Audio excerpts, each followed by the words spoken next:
So, hello everyone, Marla here from No Regrets Under Life Planning. And I'm delighted today to be chatting with Lilla. Lilla was one of my clients who was, just very inspiring and very amazing. And so lovely to have you back here, Lilla. How are you? I'm blooming, thank you. I'm very grateful to say. Oh, lovely. You look it. Oh, so Lilla, I thought we could start with maybe if you could tell people a bit about yourself. Yeah, with pleasure. So I'm Lilla. I'm an artist stroke educator, and I work from Kitchen Sink Studio, which is my kitchen and studio. I'm a friend of Marla's already, so we're getting to know each other even more through this process. And what else to say? I'm 72 years old, I believe. Yes, I am. That's about all, I think. Great, lovely. So, Lilla, how was it for you growing up with the topic of death, like for both you individually and like within your family? Mm-hmm. How was that?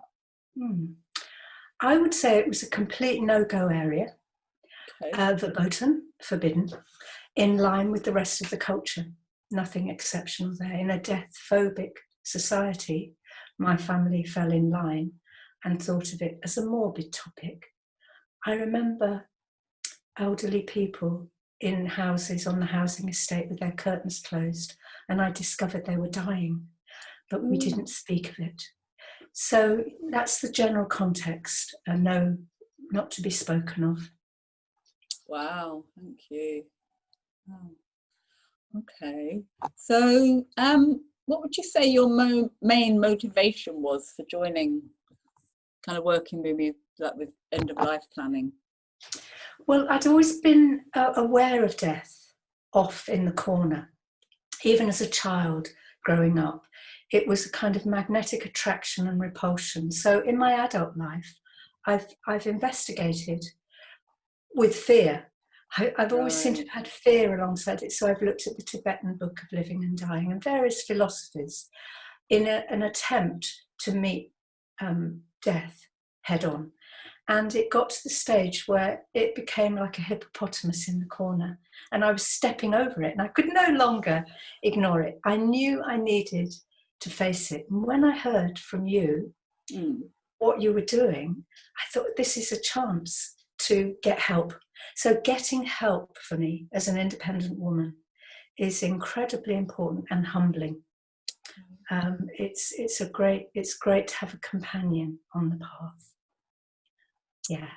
Lovely, thank you. Oh. So, in terms of what was stopping you from doing it on your own, how would you describe that? Oh, that's a good question. I remember thinking, I said to a friend, well, how can I ask anyone to be my executor?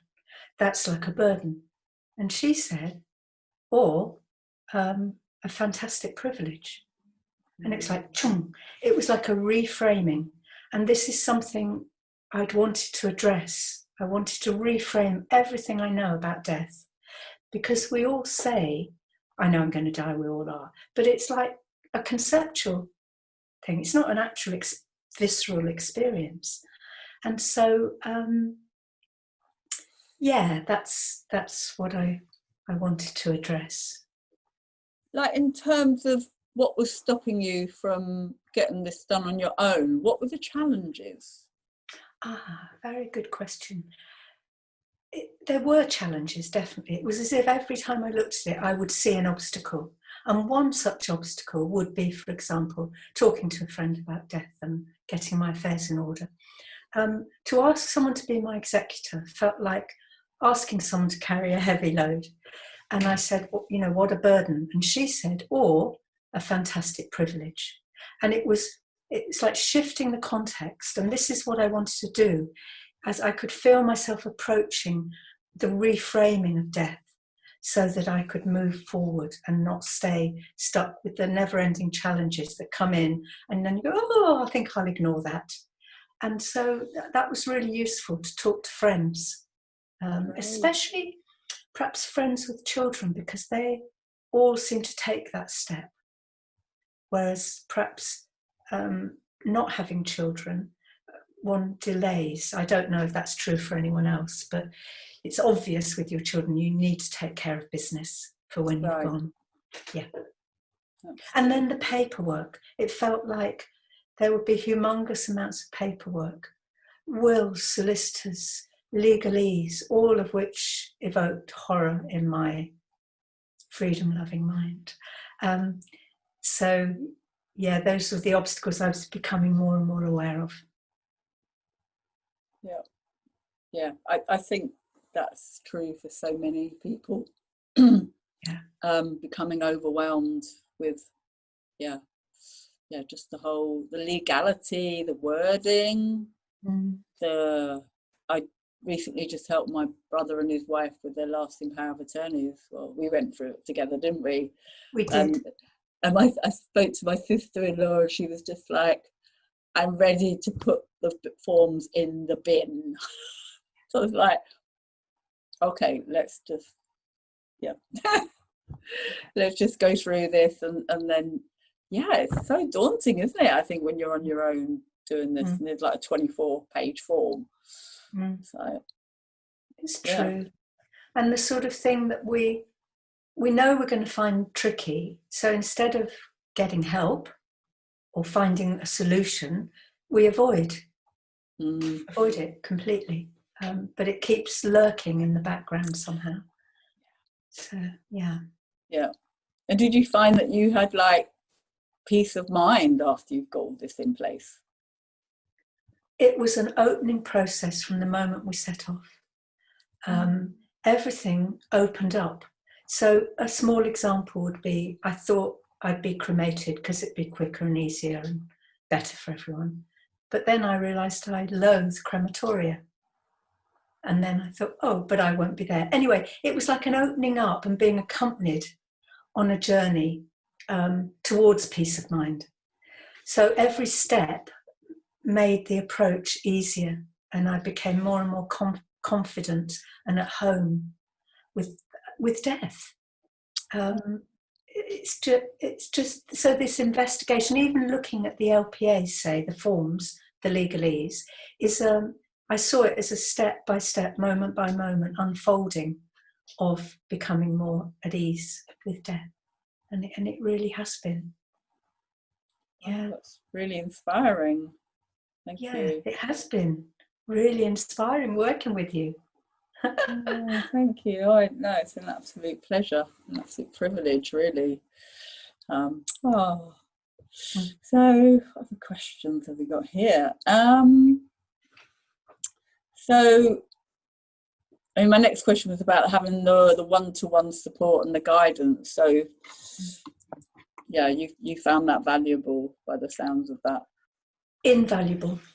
I mean, to have that, to know, for instance, that I will be talking to you, it's very useful for me to have markers, goals, things to do. I personally find that I like structure and accountability, because left to my own devices with a difficult topic, I deny all responsibility and I'm not accountable because it's I and I. So that was beautiful, and also to see what the obstacles were on the way, and very humbling to see that although I said I wanted to do this, this and this, I was finding it very difficult, and to have a guide that I could acknowledge the difficulty to. It wasn't like a performance thing where you had to achieve. It was like being with the guide going up a tricky mountain path. That's what you need. That's what I needed. So that was wonderful. And so I could jot down questions, investigate things, try and clarify them, and then ask for your help. Great, thank you.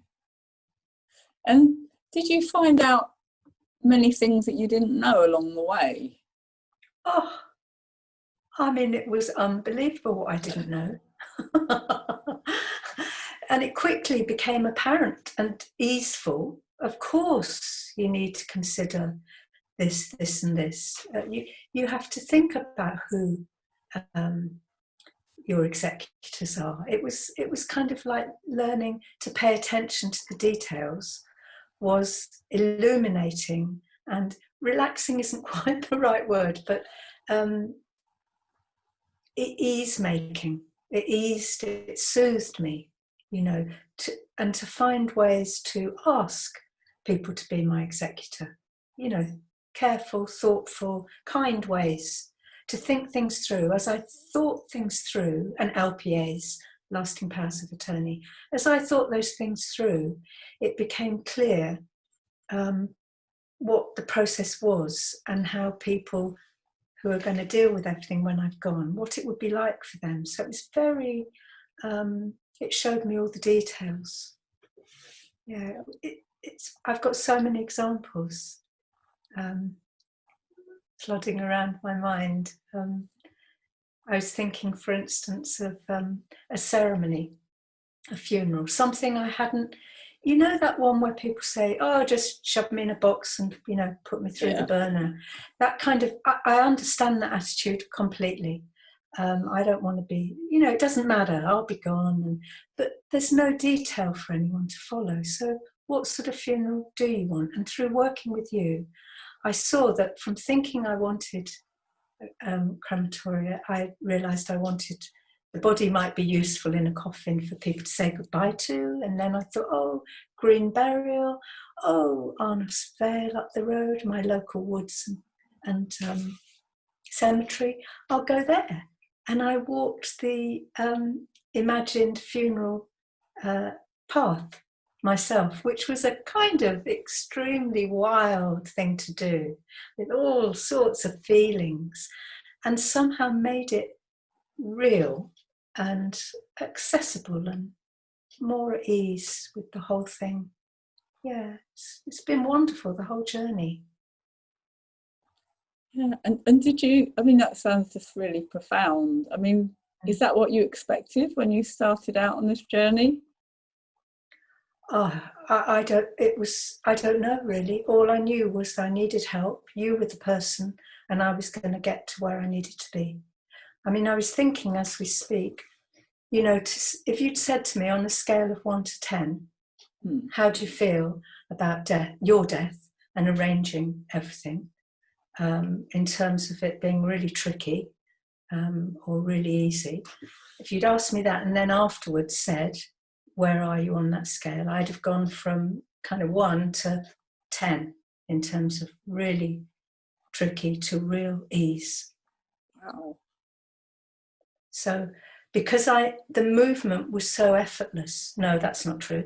The movement was so accompanied by you and the difficulties you helped me with, it became easeful. And by the end, well, there's still things to do, but so much clearer. So much clearer. And like kindness, it's been a kindness to myself rather than it lurking on the back burner, you know, always there but never addressed. Oh, that's so lovely. Thank you, Lilla. That's gorgeous. Oh. And how is it with your family? Did you tell them that you were doing this, and has it had any effect on them by you doing this, do you think? Well, given that my close family now is a brother and sister, both around my age, sort of 68, 70, and they're typically socialised in this Western culture to not address death. I wanted to be very gentle. At the same time, I wanted to share the benefits that I was finding, and I found ways to do it appropriate to each of my siblings. My sister's very sensitive, doesn't want to face anything head on. Anyway, and my brother, well, let's not go there. I don't even want to talk about it. So it was really interesting. It was part of the learning to communicate appropriately, respectfully with them. And the outcome is my brother is now seeing a solicitor to deal with some deeds around my mum's death and property. And my sister is it's under review for her to take some steps. So, yeah, in a gentle kind of way, it's had a knock-on effect. And then with my friends, well, I just share everything beneficial because they can take it. And then, you know, I love to share things that are valuable. And then it's up to the person whether they take it up. Exactly. Yeah. Oh, fantastic. Oh, yeah, it's funny. It's a bit like the ripple, isn't it? The ripple effect, I think they call it. So just like you say, it's gentle, isn't it? I've got another client whose husband did not want to talk about death, dying, but as she's gone through the program, without even saying things to her husband, he's now saying, "Oh, for my funeral, la la la," and it's like, Yeah. and she's like, "Oh," so it's very powerful, isn't it? That ripple effect, a very gentle. It is, and hearing you say that reminded me that it wasn't all gentle. I actually dropped a few things in, like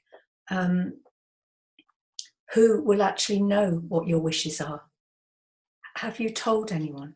So that wasn't perhaps the most subtle thing, but to point out that all this, I want this and I'd like that, unless we let someone know, people are then in a position, then it is burdensome because that person has to make a decision based on not knowing because they haven't been informed. And so occasionally I got that horribly wrong and was quite sort of waggy fingered, you know, and that's okay as well, you know. It's all okay. Yeah. No, you've just done absolutely amazing, Lilla. I have to say, it's just been such a privilege to work with you over these weeks. Forever humbling and just awe-inspiring. Oh, thank you. And you think so? For all the people listening out there who thinking I must get this done and they're not doing it, what advice could you give them?